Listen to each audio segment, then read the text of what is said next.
Relapse of hematological malignancies after allotransplant is a very challenging problem, and our existing therapies are definitely inadequate for that patient population. So we've been working for the last few years to try to use checkpoint blockade antibodies to try to address this problem.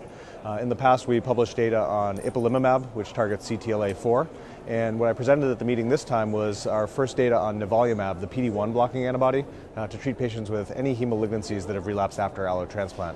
So we allowed patients on with any type of heme malignancies, whether it was lymphoid, myeloid, or plasma cell disorders, and we treated them with nivolumab at a low dose every 2 weeks to try to induce a response.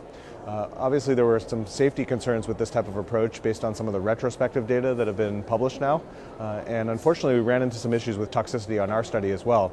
We had to de-escalate to a lower dose because of some toxicities we saw at the higher dose, and unfortunately even at the lower dose we still saw toxicities, and these included graft-versus-host disease, which in a couple of cases was fatal. And so this was kind of a cautionary tale because I think a lot of people have started to think about using PD-1 blockade in this post-allo population.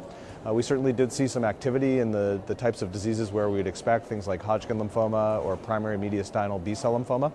So there may still be some role for exploring ways to mitigate the toxicities so that this type of approach can be used in that population. But I think right now the key message from our study that I presented here is that we should not be using PD-1 blockade in this population outside of a clinical trial setting due to some of these risks.